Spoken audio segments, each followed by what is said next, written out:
નમસ્કાર વિદ્યાર્થી મિત્રો, પ્રજ્વલિતો જ્ઞાનમય પ્રદીપની સાથે આજે આપણે 10મા ચેપ્ટરની અંદર ફરી મળ્યા છીએ, જેની અંદર આજે આપણે ત્રીજો લેક્ચર લેવાના છે, જેમાં આપણે ગુરુત્વાકર્ષણના સાર્વત્રિક નિયમનું મહત્વ તે સમજવાનું છે. મુક્ત પતન વિશેની ટૂંક નોંધ જોવાની છે અને ગુરુત્વ પ્રવેગ વિશેની ટૂંક નોંધ, જેમાં સ્મોલ g નું સૂત્ર આપણે તારવવાનું છે. આટલા પ્રશ્નોની આપણે આજે વાત કરવાના છે. સૌથી પહેલો પ્રશ્ન છે ગુરુત્વાકર્ષણનો સાર્વત્રિક નિયમ નું મહત્વ સમજાવો. તો જ્યારે અસંબંધિત માનવામાં આવતી જે ઘટનાઓ છે, જે સફળતાપૂર્વક જે સમજાવે છે, જે આપણી આજુબાજુ આપણને ઘણી વખત દેખાય છે, જેમ કે આપણને પૃથ્વી સાથે બાંધી રાખતું બળ, પૃથ્વીની ફરતે થતું ચંદ્રનું પરિભ્રમણ, સૂર્યની ફરતે થતું ગ્રહોનું પરિભ્રમણ, ચંદ્ર તથા સૂર્યને કારણે આવતી ભરતી અને ઓટ, ઉલ્કાઓનું પૃથ્વી પર પડવું, સૂર્યમંડળનું ગેલેક્સીના કેન્દ્રને અનુલક્ષીને પરિભ્રમણ કરવું, આ બધા જ આજે બધી કુદરતી ઘટનાઓ છે, જે ગુરુત્વાકર્ષણના સાર્વત્રિક નિયમનું મહત્વ તે સમજાવે છે, કે જે આપણને પૃથ્વી સાથે બાંધી રાખતું બળ, કોઈ પણ વસ્તુને આપણે ઉપર ફેંકીએ છીએ તો એ પૃથ્વી તરફ આકર્ષાય છે, એ કયું બળ છે? તો ગુરુત્વાકર્ષણ બળ છે. પૃથ્વીને ફરતે ચંદ્રનું ફરવું, તો એ કેન્દ્રગામી બળ જે લાગે છે તે પણ એક ગુરુત્વાકર્ષણ બળ છે. એવી જ રીતે સૂર્યનું જે ગ્રહો છે સૂર્યની આસપાસ પરિભ્રમણ કરવું, એ પણ એક કેન્દ્રગામી બળ, જે ગુરુત્વાકર્ષણ બળ છે. એ રીતે ચંદ્ર અને સૂર્યને કારણે જે ભરતી ઓટ આવે છે, જે દરિયાની અંદર ભરતી અને ઓટની ઘટના આપણને જોવા મળે છે, તે પણ એક ગુરુત્વાકર્ષણના આકર્ષણને લીધે છે. ઉલ્કાઓ જે પૃથ્વી તરફ આકર્ષાય છે અને એ પૃથ્વી તરફ જે પ્રચંડ વેગથી આવે છે, તેનું કારણ પણ એક ગુરુત્વાકર્ષણ બળ છે, જેને લીધે પૃથ્વી તરફ તે ઘસડાઈ જાય છે. અને સૂર્યમંડળનું ગેલેક્સીના કેન્દ્રોને અનુલક્ષીને જે પરિભ્રમણ કરવું છે, તો આ બધા જ ગુરુત્વાકર્ષણના સાર્વત્રિક નિયમનું તે મહત્વ શું કરે છે? સમજાવે છે. મુક્ત પતન વિશે ટૂંક નોંધ લખો. મુક્ત પતન એટલે શું? જ્યારે કોઈ પ્રકારનું બાહ્ય બળ એટલે કે અસંતુલિત બળ આપ્યા સિવાય કોઈ પદાર્થને અમુક ઊંચાઈએ લઈ જઈ મુક્ત કરવામાં આવે, એટલે કે છોડી દેવામાં આવે. સમજો કે કોઈ 5 કે 10 માળની બિલ્ડિંગ હોય અને તેના ઉપર જઈને કોઈ દડાને કોઈ પણ પ્રકારનું બળ આપ્યા વગર છોડી દો, તો એ દડો મુક્ત પતન પામ્યો તેવું કહેવાય. આ જે દડો છે અથવા પદાર્થ છે, પૃથ્વીના ગુરુત્વાકર્ષણ બળની અસર હેઠળ નીચેની તરફ એટલે કે અધો દિશામાં ગતિ કરે છે. આ ઘટનાને મુક્ત પતન કહે છે. જે દડો તમે 5 કે 10 માળની બિલ્ડિંગ ઉપરથી છોડી દો છો કોઈ પણ બળ આપ્યા સિવાય, તો એ દડો, એ પદાર્થ કોને લીધે નીચે આવશે? તે નીચેની તરફ જે આવે છે તે ગુરુત્વાકર્ષણ બળને લીધે આવે છે. તે પદાર્થ ઉપર કયું બળ લાગે? તો ગુરુત્વાકર્ષણ બળ લાગે, અને આ બળની અસર હેઠળ તે નીચેની તરફ એટલે કે અધો દિશામાં તે ગતિ કરે છે. આ ઘટનાને આપણે મુક્ત પતન કહીએ છીએ. મુક્ત પતન પામતો કોઈ પણ પદાર્થ હોય જેનો પ્રારંભિક વેગ એટલે કે પ્રારંભની સ્થિતિમાં તે સ્થિર હોય, અને સ્થિર સ્થિતિમાં હોવાથી એનો પ્રારંભિક વેગ u બરાબર 0 આવે. આ યાદ રાખજો, મુક્ત પતન પામતો કોઈ પણ પદાર્થ હોય તેનો પ્રારંભિક વેગ હંમેશા 0 હોય, કારણ કે શરૂઆતમાં દડો તમારા હાથમાં હતો, પછી તમે એને છોડી દીધો તો એ દડો જે તમે હાથમાં પકડ્યો છે એ તમારી પ્રારંભિક સ્થિર અવસ્થા છે અને એ વખતે દડાની જે વેગ છે એનો પ્રારંભિક વેગ છે તે શું છે? શૂન્ય છે. મુક્ત પતન પામતા પદાર્થ ગુરુત્વાકર્ષણ બળની અસર હેઠળ કેવી ગતિ કરશે? તો પ્રવેગી ગતિ કરે છે. એના મુદ્દા છે, યાદ રાખજો. મુક્ત પતન પામતો પદાર્થ કેવી ગતિ કરશે? તો પ્રવેગી ગતિ કરે છે અથવા પ્રવેગિત ગતિ કરે છે. અહીંયા ઉદાહરણ પણ આપણે લખ્યું છે કે ટાવરના ટોચ પરથી કોઈ પણ બાહ્ય બળ આપ્યા સિવાય જ્યારે કોઈ દડાને પદાર્થને છોડી દેવામાં આવે તો તે પદાર્થ મુક્ત પતન કરે છે તેમ કહેવાય. જે આપણે આટલી વાતો આમાં યાદ રાખવાની છે. આના સૂત્રો આપણે દાખલા આગળ આવશે. એટલે મુક્ત પતન પામતો પદાર્થ એટલે શું? તો જ્યારે કોઈ પદાર્થને અસંતુલિત બાહ્ય બળ આપ્યા સિવાય અમુક ઊંચાઈએથી છોડી દેવામાં આવે તો તે પદાર્થ પૃથ્વીના ગુરુત્વાકર્ષણ બળની અસર હેઠળ નીચેની તરફ ગતિ કરે છે. આ ઘટનાને મુક્ત પતન કહે છે. મુક્ત પતનનો પ્રારંભિક વેગ હંમેશા શૂન્ય હોય છે અને તે પ્રવેગિક ગતિ કરે છે. આ 3 મુદ્દા આની અંદર યાદ રાખવાના છે. ત્યારબાદ મોસ્ટ આઈએમપી પ્રશ્ન છે ગુરુત્વીય પ્રવેગ વિશેની ટૂંક નોંધ લખો. આપણે ગુરુત્વાકર્ષણનો સાર્વત્રિક અચળાંક જેને કેપિટલ G તરીકે આપણે ઓળખતા હતા, અહીંયા આપણે ગુરુત્વ પ્રવેગ જેને આપણે સ્મોલ g કહીએ છીએ, એટલે કેપિટલ G આપણે અગાઉ શીખી ગયા છીએ. આજે આપણે સ્મોલ g ની ટૂંક નોંધ, સ્મોલ g એટલે ગુરુત્વીય પ્રવેગની ટૂંક નોંધ આપણે જોવાની છે. જ્યારે પદાર્થ અમુક ઊંચાઈએથી મુક્ત પતન કરવામાં આવે છે ત્યારે પૃથ્વીના ગુરુત્વાકર્ષણ બળની અસર હેઠળ તે પદાર્થના વેગમાં વધારો થાય છે. દિશા બદલાતી નથી. પદાર્થની આ પ્રવેગી ગતિ છે. કેવી ગતિ છે એની? પ્રવેગી ગતિ છે. વેગમાં વધારો થાય છે. વેગમાં વધારો થાય એટલે કેવી ગતિ કહેવાય? પ્રવેગી ગતિ કહેવાય. દિશા બદલાતી નથી કારણ કે તે અધો દિશામાં જ આવે છે. અમુક ઊંચાઈએથી દડાને મુક્ત પતન કરો તો એ દડો, એ પદાર્થ ગુરુત્વાકર્ષણ બળની અસર હેઠળ ક્યાં આવશે?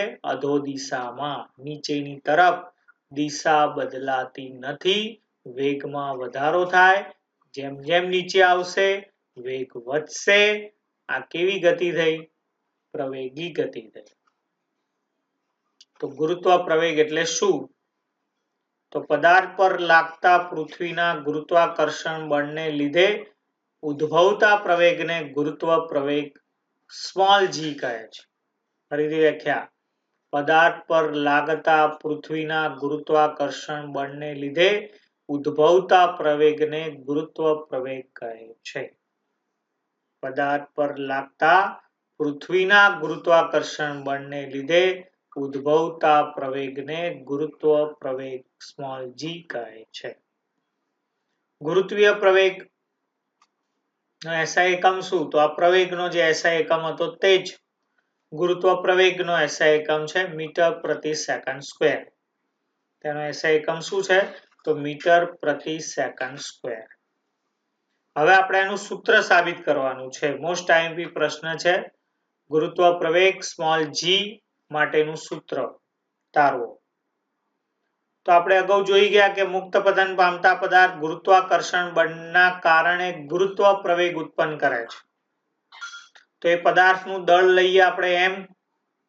ન્યૂટનના ગતિના બીજા નિયમ પરથી બળનું સૂત્ર આપણે શીખી ગયા. F બરાબર ma. આવું બળનું સૂત્ર શું શીખી ગયા આપણે? F બરાબર ma. a એટલે કોણ હતો? પ્રવેગ. m એટલે દળ, a એટલે પ્રવેગ. પણ અહીંયા ગુરુત્વીય પ્રવેગ હોવાથી આપણે અહીંયા ગુરુત્વીય પ્રવેગ લખ્યો છે. બાકી બળનું સૂત્ર શું છે? F બરાબર ma. બળ બરાબર દળ ગુણ્યા પ્રવેગ. પણ અહીંયા આપણી પાસે ખાલી પ્રવેગ નથી, આપણી પાસે ગુરુત્વાકર્ષણ બળને લીધે ઉદ્ભવતો પ્રવેગ છે જેને આપણે ગુરુત્વીય પ્રવેગ કહીએ છીએ. અને આ ગુરુત્વીય પ્રવેગ ની સંજ્ઞા આપણે સ્મોલ g લીધી છે માટે આપણે અહીંયા બળ એટલે કે F, પદાર્થનું દળ એટલે કે m, ગુરુત્વીય પ્રવેગ એટલે કે સ્મોલ g. તો સૂત્ર બનશે આપણું F બરાબર mg. આ g કેમ આવ્યો? બળનું સૂત્ર તો F બરાબર ma છે. એ એટલે પ્રવેગ થાય, અહીંયા ગુરુત્વીય પ્રવેગ છે માટે અહીંયા આપણે g લીધો. અહીંયા સૂત્ર બન્યું F બરાબર mg અને આપો 1 નંબર. હવે પૃથ્વીના કેન્દ્રથી d અંતરે રહેલો જે આ m દળવાળો પદાર્થ છે તેના પર લાગતું ગુરુત્વાકર્ષણ બળ કેટલું? તો તેનું સૂત્ર આપણે અગાઉ શીખી ગયા. ગુરુત્વાકર્ષણ બળનું સૂત્ર શીખી ગયા. આપણે શું શીખી ગયા? તો F બરાબર કેપિટલ G m ગુણ્યા m એટલે કે પૃથ્વીનું દળ અને પદાર્થનું દળ છેદમાં d નો સ્ક્વેર એટલે પૃથ્વી અને પદાર્થ વચ્ચેનું અંતર. આ સૂત્ર આપણે અગાઉ શીખી ગયા.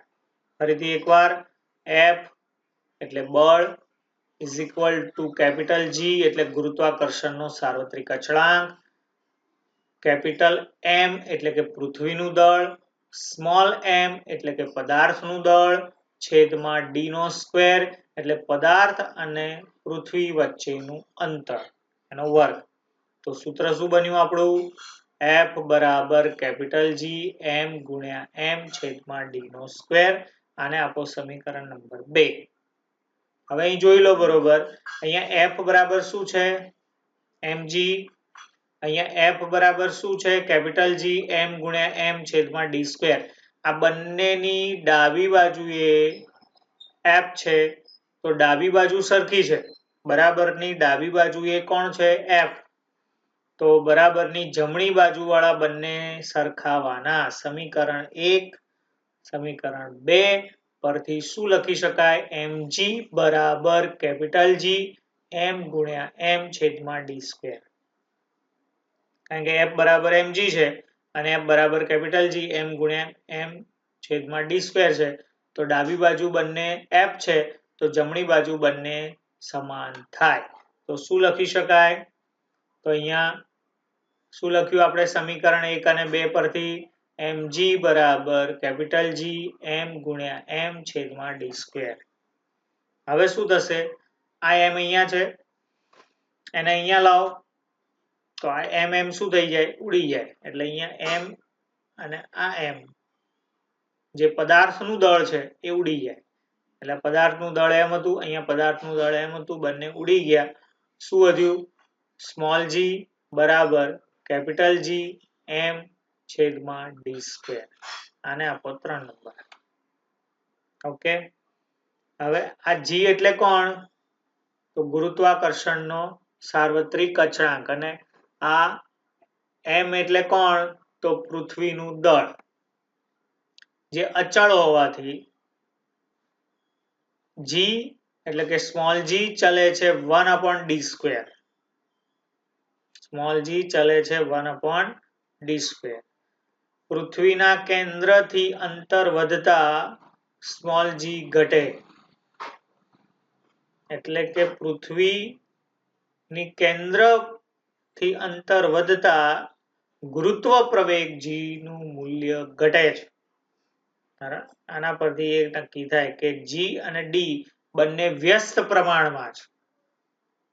અંતર અને ગુરુત્વ પ્રવેગ બંને કેવા છે? વ્યસ્ત પ્રમાણમાં છે. એટલે જેમ પૃથ્વીના કેન્દ્રથી અંતર વધે તો ગુરુત્વ પ્રવેગ g ઘટે અને અંતર ઘટે તો g વધે. તો પદાર્થ પૃથ્વીની સપાટી પર પડેલો હોય તો d બરાબર r.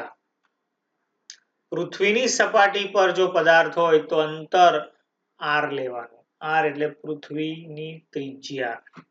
માટે અહીંયા F બરાબર કેપિટલ G જે આપણું આગળનું સૂત્ર હતું m ગુણ્યા m છેદમાં શું લખાય? r square.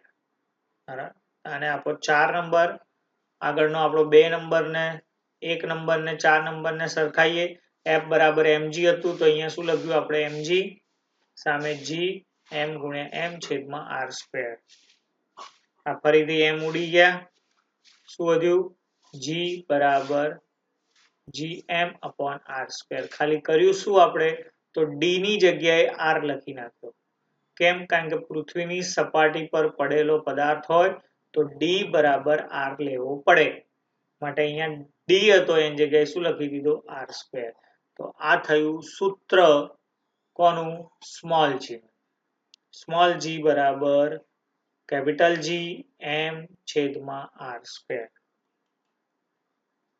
આ સૂત્રમાં પદાર્થના દળનું પદ આવતું નથી કારણ કે ગુરુત્વ પ્રવેગના મૂલ્યનો આધાર પદાર્થના દળ ઉપર નથી તમે સૂત્ર જોઈ શકો છો કેપિટલ G સ્મોલ g એટલે ગુરુત્વ પ્રવેગ કેપિટલ G એટલે ગુરુત્વાકર્ષણનો સાર્વત્રિક અચળાંક આ જે m છે એ m છે પૃથ્વીનું દળ છે કોનું દળ છે પૃથ્વીનું દળ અને r સ્ક્વેર એટલે અંતર પૃથ્વી કારણ કે અંતર પૃથ્વીની સપાટી પર પડેલ છે એટલે r એટલે ત્રિજ્યા પૃથ્વીની ત્રિજ્યા લીધી છે એટલે r નો સ્ક્વેર તો અહીંયા શું નથી આવતું તો અહીંયા પદાર્થનું દળ આવતું નથી કારણ કે ગુરુત્વ પ્રવેગના મૂલ્યનો આધાર પદાર્થના દળ પર હોતો નથી પૃથ્વી સંપૂર્ણ ગોળ નથી પણ ધ્રુવ આગળ ચપટી છે નારંગી જેવી છે માટે પૃથ્વીની ત્રિજ્યા ધ્રુવ પાસે ઓછી છે અને વિષુવવૃત્ત તરફ જતા તે વધે છે પૃથ્વીની ત્રિજ્યા ધ્રુવ પાસે કેવી છે ઓછી છે અને વિષુવવૃત્ત તરફ જાઓ તેમ શું થાય વધે તેથી ધ્રુવો પર ગુરુત્વ પ્રવેગનું મૂલ્ય વિષુવવૃત્ત પરના ગુરુત્વ પ્રવેગના મૂલ્ય કરતા વધુ છે ત્રિજ્યા કોની વધુ છે બરોબર સમજી લેજો પૃથ્વીની ત્રિજ્યા ધ્રુવો પાસે ઓછી છે જ્યારે વિષુવવૃત્ત પાસે વધુ છે તેથી ધ્રુવો પર ગુરુત્વ પ્રવેગનું મૂલ્ય વિષુવવૃત્ત પરના ગુરુત્વ પ્રવેગના મૂલ્ય કરતા વધુ હોય છે જેની ત્રિજ્યા ઓછી છે તેના ગુરુત્વ પ્રવેગનું મૂલ્ય વધુ છે જેની ત્રિજ્યા વધુ છે તેના ગુરુત્વ પ્રવેગનું મૂલ્ય ઓછું છે એટલે વિષુવવૃત્ત ના જે ત્રિજ્યા છે તે વધુ છે વિષુવવૃત્ત નો ગુરુત્વ પ્રવેગ કેવો છે ઓછો છે ધ્રુવ પ્રદેશ ની ત્રિજ્યા ઓછી છે તો ધ્રુવ પ્રદેશનો ગુરુત્વ પ્રવેગ મૂલ્ય વધુ છે GP greater than GE E એટલે અર્થ અહીંયા ધ્રુવ પ્રદેશ અને વિષુવવૃત્ત પ્રદેશની આપણે આકૃતિ બતાવી છે P એટલે ધ્રુવ E એટલે વિષુવવૃત્ત તો વિષુવવૃત્ત કરતા G નું મૂલ્ય ધ્રુવ પર વધારે છે વ્યવહારમાં પૃથ્વીની સપાટી પર G નું મૂલ્ય અચળ છે પૃથ્વીની સપાટી પર G નું મૂલ્ય 9.8 મીટર પ્રતિ સેકન્ડ સ્ક્વેર છે પૃથ્વીની સપાટી પર બધે નહીં અને એ પૃથ્વીની સપાટી પર ગુરુત્વ પ્રવેગનું મૂલ્ય કેવું છે મહત્તમ છે એટલે મેક્સિમમ છે પણ પૃથ્વીની સપાટીથી અંદર કેન્દ્ર તરફ જતા ગુરુત્વ પ્રવેગનું મૂલ્ય ઘટે છે પૃથ્વીની સપાટી પર જ G નું મૂલ્ય 9.8 મીટર પ્રતિ સેકન્ડ સ્ક્વેર છે બધે નહીં પૃથ્વીની સપાટીથી જેમ જેમ ઉપર જશું તેમ તે ઘટશે અને પૃથ્વીની સપાટી પર જ તે મહત્તમ છે સૌથી વધુ 9.8 મીટર પ્રતિ સેકન્ડ સ્ક્વેર છે બરાબર અને પૃથ્વીની સપાટીથી અંદર કેન્દ્ર તરફ જતા ગુરુત્વ પ્રવેગનું મૂલ્ય શું થાય ઘટે છે અને પૃથ્વીના કેન્દ્ર પાસે ગુરુત્વ પ્રવેગનું મૂલ્ય કેવું છે શૂન્ય હોય છે પૃથ્વીના કેન્દ્ર પાસે ગુરુત્વ પ્રવેગનું મૂલ્ય તે કેવું છે શૂન્ય તે આપણને જોવા મળે છે તો આ સ્મોલ g એટલે ગુરુત્વ પ્રવેગના મુદ્દા થયા 5 મુદ્દા તમે લખી શકશો તફાવતમાં આપણે કીધું હતું કેપિટલ G અને સ્મોલ g નો તફાવત તમે જાતે બનાવી શકશો ગુરુત્વ પ્રવેગ સ્મોલ જી એટલે કેપિટલ જી સ્મોલ જી નું નામ લખવાનું, એનું સૂત્ર લખવાનું, એનો એસઆઈ એકમ લખવાનો, તેનું મૂલ્ય ક્યાં અચળ હોય છે તેની વાત લખવાની અને મૂલ્ય લખવાનું. આ 5 મુદ્દા તમે જાતે તફાત સ્વરૂપે લખી શકશો. આ પ્રશ્ન મોસ્ટ આઈએમપી છે. 3 વખત 2 વખત લખો, એને તૈયાર કરો. આજે જે પ્રશ્નો ચાલ્યા તે 1-2 વખત લખવાના છે, તૈયાર કરવાના છે અને નેક્સ્ટ લેક્ચરમાં હજુ ગુરુત્વ પ્રવેગજીના અનુસંધાનના પ્રશ્નો બાકી છે તે આપણે નેક્સ્ટ લેક્ચરમાં મળીએ ત્યારે તેમાં આપણે અભ્યાસ કરશું.